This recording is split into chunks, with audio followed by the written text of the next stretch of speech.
taking a look at the game The Witcher 3. I'm going to be trying to give a bit of a beginner's guide to the game, going over a couple of things like a brief overview of the game, quick recap of the world, story, characters, some tips for playing the game, as well as some things you can do to give yourself the best start once you head out of the starting area. Timestamps are going to be available in the description if you like skipping ahead to certain parts, or if you already know what I'm talking about. And so yeah, I figured the best place to start would be a brief overview of the game as a whole. So yeah, I'll just jump straight into it. First things first, The Witcher 3 is a third-person fantasy action RPG. It kind of combines elements of dark fantasy with some elements of high fantasy as well. The result's kind of a refreshing take on a fantasy world, and it's not really that afraid to turn some of the more traditional fantasy tropes on their heads. It's a massive open world with, the average playthrough can take around 101 hours if you do like the main quest and then the side quests and then a couple exploration points here and there. But if you just blitz the main story, it'll probably take you around 48 and a half hours. Keep in mind, this is without the 2 DLCs that can pretty easily add another 60 hours on top of that. And with that being said, the game's definitely an investment of your time, and basically the point of this video is to hopefully illustrate if that's a investment that you're willing to make or not. So strap in, it's going to be a bit of a ride. Hope you enjoy. Alright, with that out of the way, I'm going to use this portion of the video as a chance to go over the story, characters, just a recap of the world.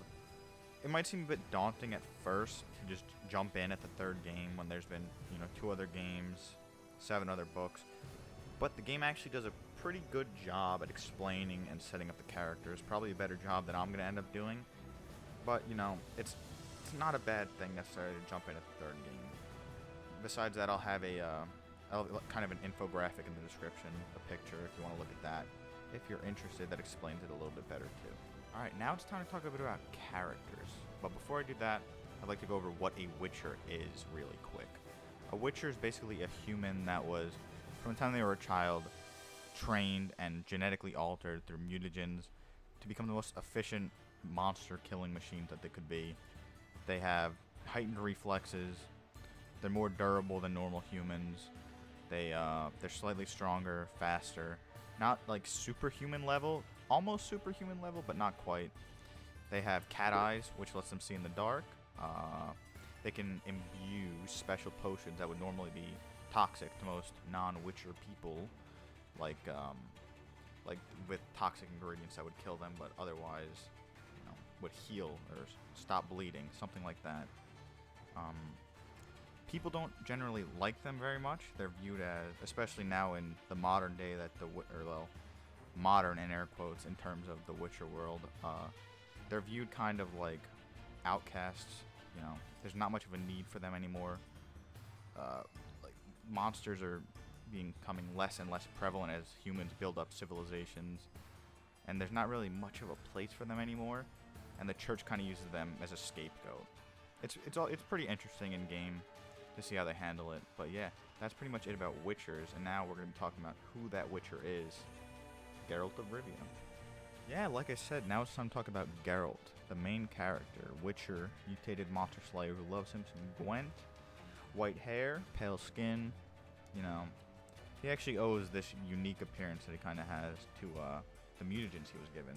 Like I was talking about earlier, how witches were given mutagens. Geralt actually, when he was a child performing the trials, he actually took to them surprisingly well, and the mages who were administering the trials decided to give him some experimental advanced mutagens that, at the cost of removing all pigment from his hair and making his skin deathly pale, also made him faster than other Witchers and more durable and slightly stronger.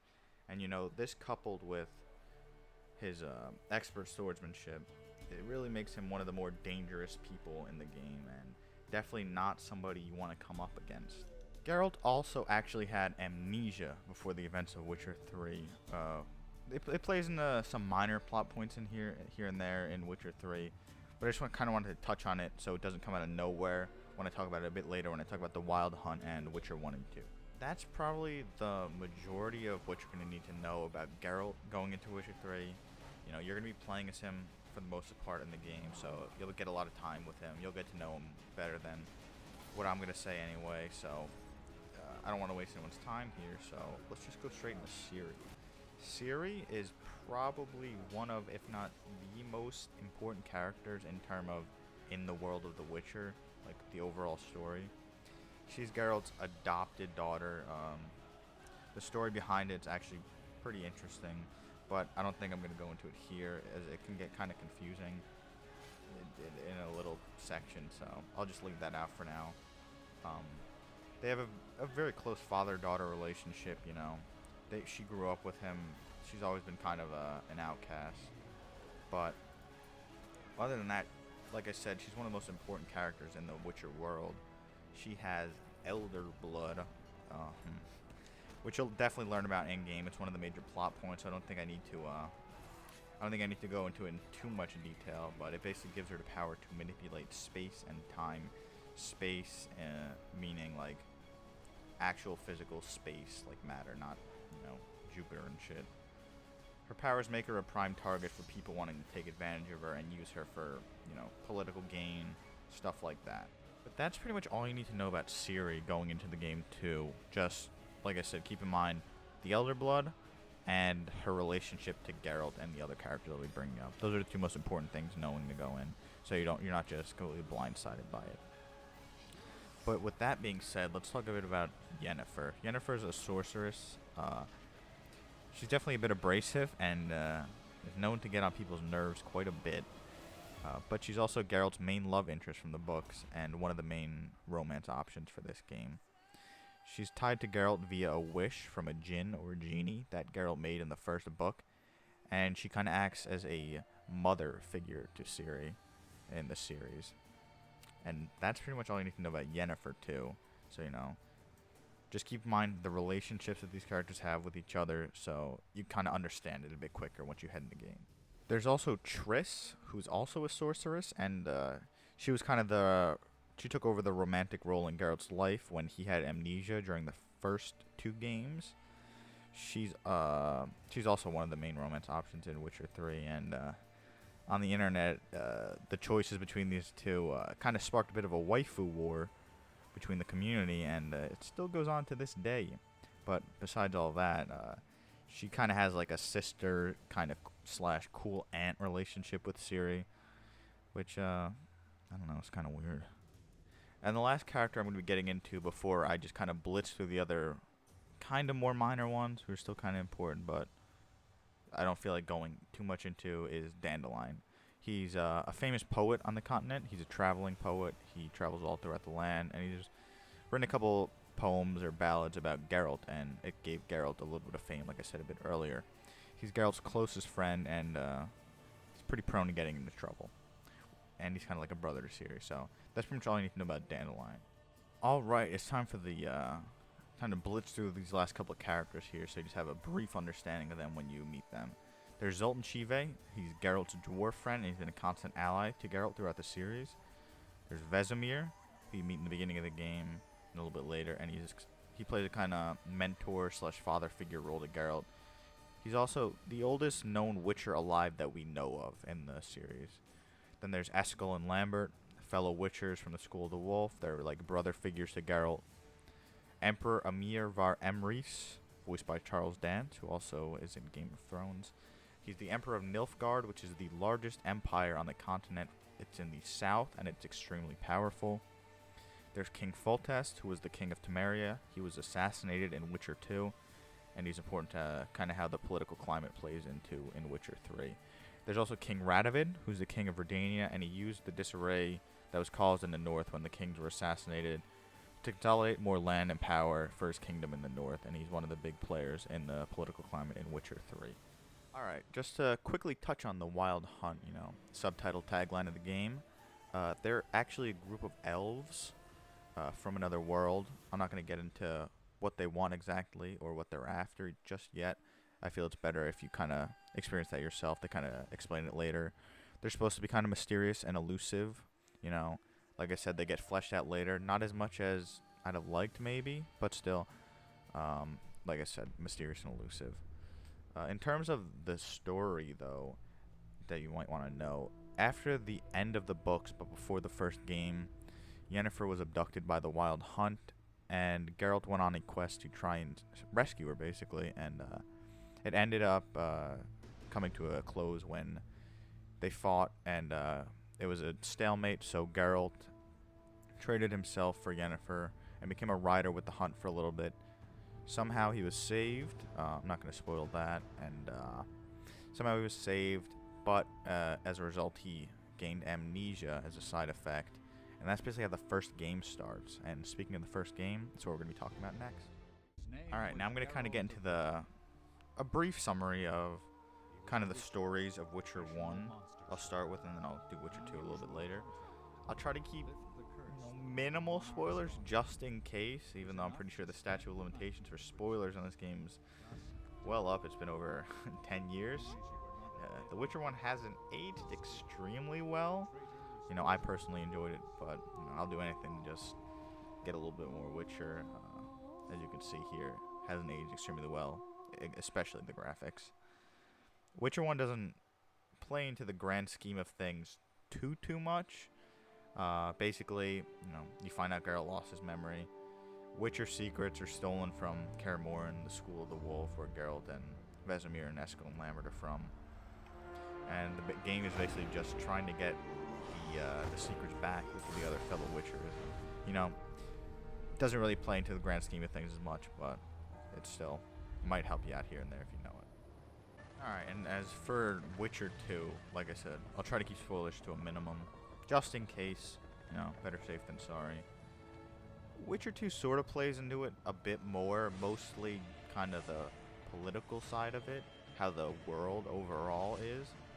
Basically, two kings are assassinated in the north, one of them being Foltest, and basically it caused it to fall into disarray, you know. There's infighting, people trying to consolidate land, and at the end it's invaded by Nilfgaard, which kind of you see at the beginning of Witcher 3. You kind of see the destruction that caused. And Geralt also, the end of Witcher 2 is where Geralt regains his full memory. Alright, so now that we have a bit of a catch-up on the story done, I'm in game now, live. I'm actually here. I'm going to go over some of the gameplay aspects that I feel are a bit important to know going in, so you're not completely blindsided. I mean, most of it's probably pretty self-explanatory, but I don't know, it can still be confusing at first, I guess, so it's probably still a little bit important to go over it. Alright, the first thing I kind of wanted to go over, like, actually in-game in terms of gameplay is the skill tree. It can seem a bit confusing at first, you know, but the more and more you play, you'll get used to it a bit. Ignore this for now, the entire middle. That's a DLC, that's a mutation in the DLC. Don't have to worry about that for now. For now, I just kind of want to go over the trees, the main branches. It's split into three main ones. You have your combat, your signs, your alchemy, and general, which is just, it adds. They're each their own little thing. They're not really related except these three. Your combat, traditional combat, you know, your melee, buffs to your damage, your melee damage, buffs to your crossbow in here, helps you dodge, more mobile in combat. Your adrenaline, it buffs your adrenaline. The more you hit enemies, you get your adrenaline builds up and you do more damage. That's combat, you know, self-explanatory. You have your signs, which is your magic. It buffs the effectiveness of your signs. This row adds a special effect to your signs. Each one grants a little special effect. Once again, pretty self-explanatory. And then you have your alchemy, your potions. You know, let you take more potions, makes them a bit more effective. It also buffs your oils. Your oils are items you put on your blade, and it gives you buffs to damage against certain types of opponents. And then your bombs. I'm not a big fan of bombs, but if you are, you can spec into bombs and do more damage. And like I said, just let you take more potions without them affecting how you play, without them hurting you, basically. And then there's general, you know, they do a lot, but, you know, I like to have the attack power boost, the vitality boost, and they don't add to those.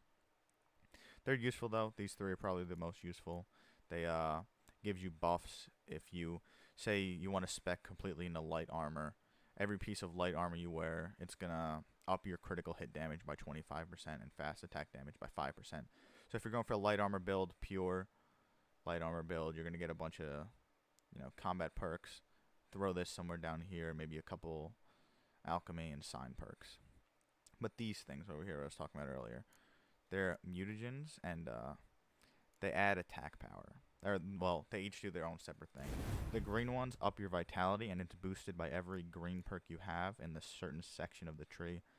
The blue ones, they up your sign intensity, which is basically the effectiveness of the sign. And red is attack power, and it scales with every one you have. And so if you have no red perks, you just have a bunch of green perks in here, you get just 10 attack power.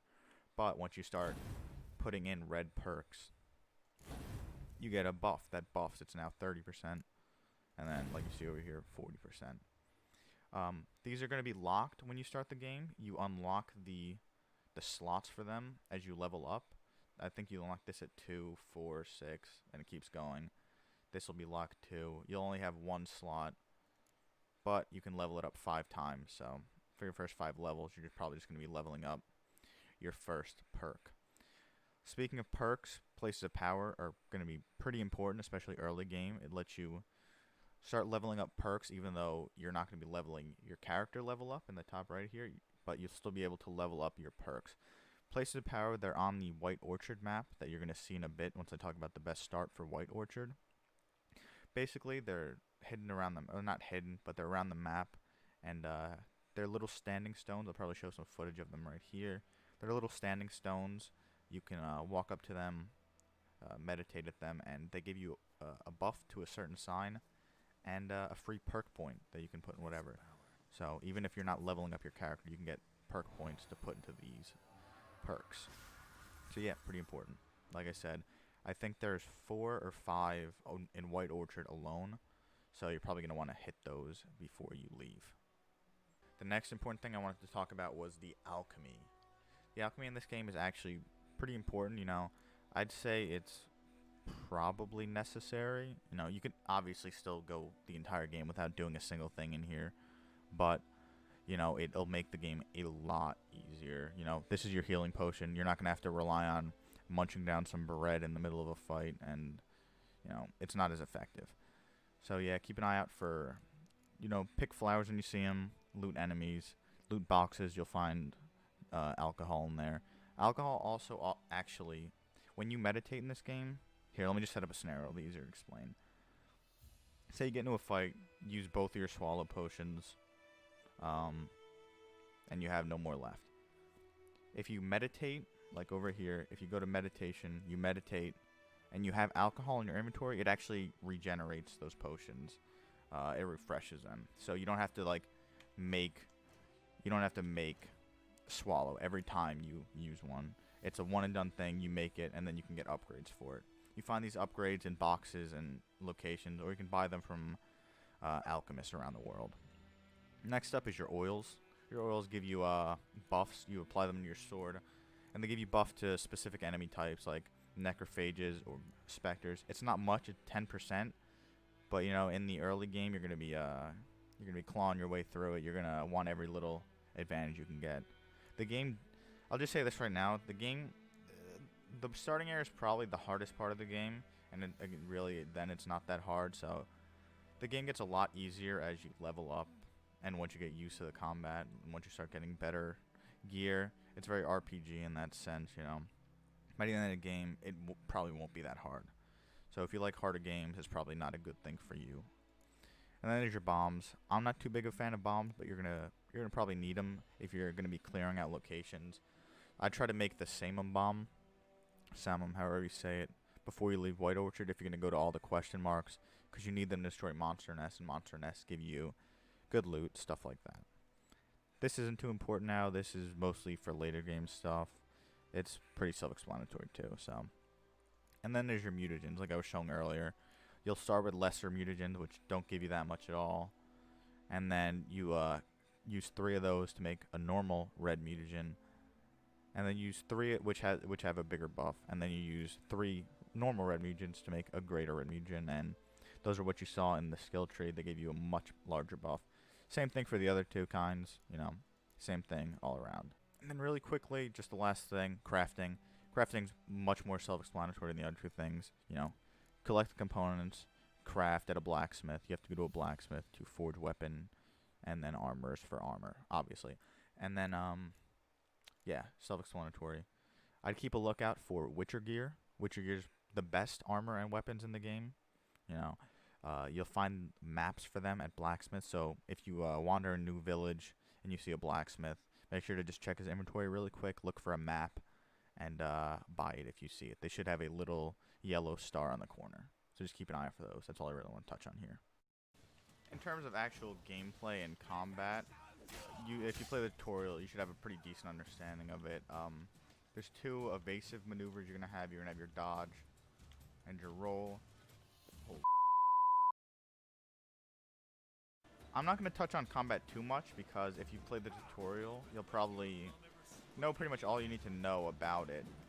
But I just want to touch on something really quick is if you're having trouble, you should know that there's two forms of evasive maneuvers that you'll be able to do. There's your dodge, which is that, and then your roll. 90% of the time, the dodge is going to be more effective than the roll. You know, it gets you out of there quicker, and you can actually get hit during your roll in this game, which is weird if you've played Dark Souls, if you're used to that kind of combat. That's pretty much that. And also, if you're having trouble, just remember to keep up Quen.